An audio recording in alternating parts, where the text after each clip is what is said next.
In 177 AD, Roman guards hauled a 15-year-old slave named Blandina through the shadowed passages under the Colosseum. The air stank of blood and beasts. Above, 50,000 voices demanded spectacle.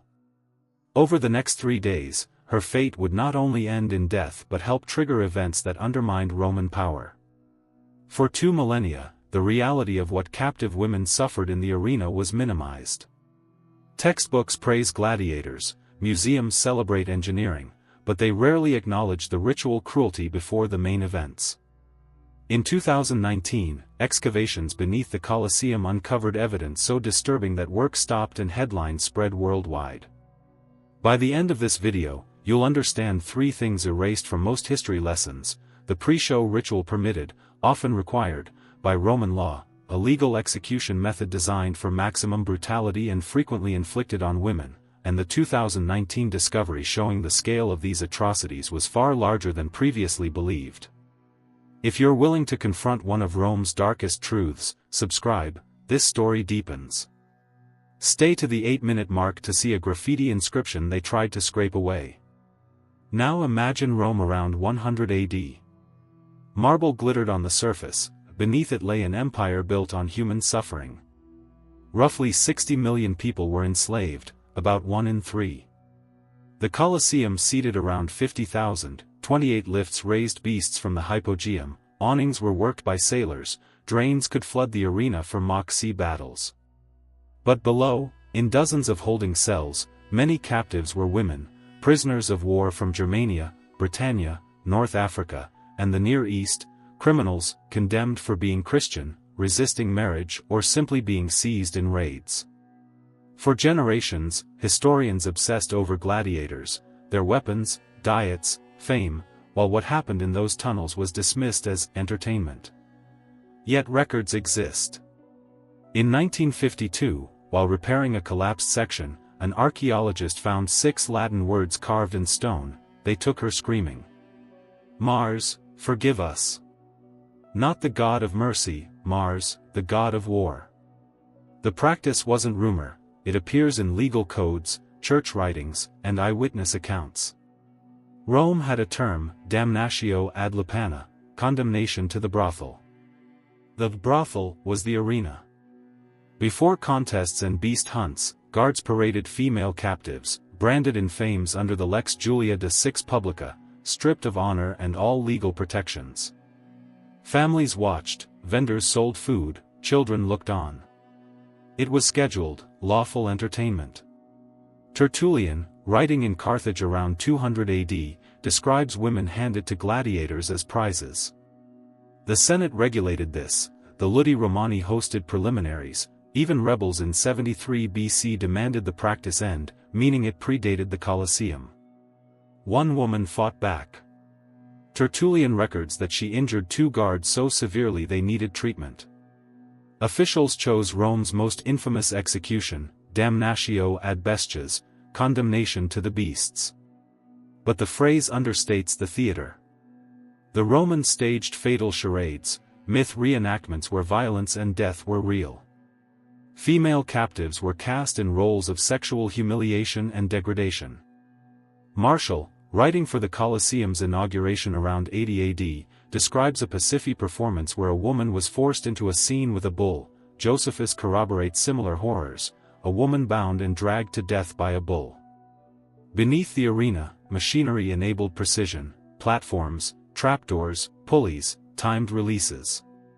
An inscription lists roles like bestiarius, animal handler, an editor, games producer, and a term scholars link to costume specialists for lethal shows. The resisting woman was staged as Prometheus, chained while an eagle tore at her. The bird was trained not to kill quickly. Tertullian notes she endured multiple attacks before dying. Crowds ate, cheered, and bet on survival times. Manuals describe conditioning predators to wound without swift death. The Colosseum has been mapped and studied for centuries. So when Italy's Ministry of Cultural Heritage announced in 2019 that routine stabilization work had uncovered a hidden chamber beneath the eastern foundations, few expected it to reshape our understanding. Workers struck a void, inside were many human remains. Over 8 months, a team led by Dr. Alessandra Giovannini excavated 173 skeletons, all female, all traumatized, dating to roughly 80 to 300 AD. They halted when patterns suggested long-term, systematic abuse. The women hadn't died in isolated incidents, they were held for extended periods. Bone analysis revealed 3 patterns: chronic malnutrition, healed fractures showing captives were injured and kept alive, and grooves on wrist and ankle bones from restraints.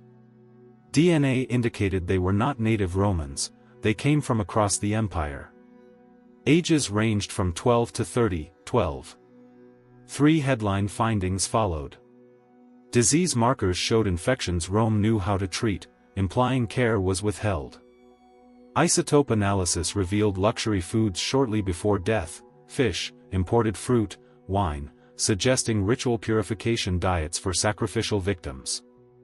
Most shocking was evidence of pregnancy, pelvic changes consistent with childbirth or late-term pregnancy, implying a breeding program or captives maintained through pregnancies and returned to the arena. Preliminary results appeared in late 2019, within 2 months, the site was classified and closed. A promised full report has not been released. One detail lingers: Subject 47 clutched a small wooden cross so tightly bone fibers fused around it. Carbon dating matched her remains, around 1,850 years old. She died a Christian martyr. Back to Blandina. A slave in Lugdunum, modern Lyon, she was Christian. In 177 AD, that was a crime. During Marcus Aurelius's repression, she and others were sent to Rome for the games.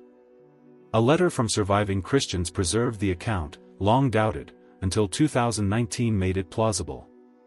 Day 1, they exposed her to beasts, the animals refused, a refusal often read as divine. She was returned to her cell.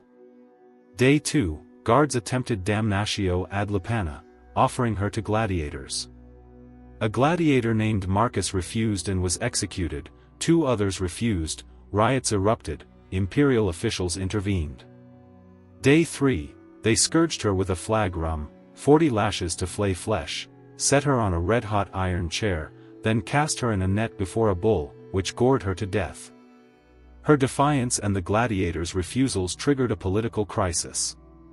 The games were supposed to exhibit Roman power and divine favor; instead, they exposed moral rot. Within 25 years, reforms began. Septimius Severus, emperor in 193 AD, enacted measures in 202 AD addressing arena practices. The Theodosian Code later recorded restrictions on using female criminals in preliminaries and deemed damnatio ad bestias cruel, though enforcement was uneven. Blandina's martyrdom spread, churches honored her, June 2 became her feast in some traditions. Ironically, spectacles designed to crush Christianity preserved its texts, letters about martyrdom were copied obsessively and now form some of our most detailed sources. By 325 AD, Constantine's conversion and bans on the worst games ended fatal charades and mass animal killings. This wasn't pure compassion, it was collapse, rising animal import costs, dwindling slaves, and Christianity's growing influence. The last known damnatio ad bestias occurred in 404 AD when the monk Telemachus tried to stop a fight. Stoned by the crowd, he prompted Emperor Honorius to ban gladiatorial combat 3 days later. What we now recognize is stark: the Colosseum was more than a combat stage, it was a system of execution where women faced atrocities presented as family entertainment. The evidence spans law, eyewitnesses, remains, and preserved apparatus. Their suffering helped preserve texts that fueled Christianity's rise from persecuted sect to dominant European faith. History twists: the worst crimes can breed unexpected consequences. Today, UNESCO protects burial sites around the Colosseum as human rights memorials. A plaque placed on the eastern wall after 2019 reads, "In memory of the nameless victims whose suffering is written in these stones." The Italian state hasn't released the full archaeological report. Decide for yourself. One question: should modern Rome, and the Catholic Church in its heart, formally apologize for arena crimes? Some say the distant past absolves the present, others believe acknowledgement always matters. What do you think?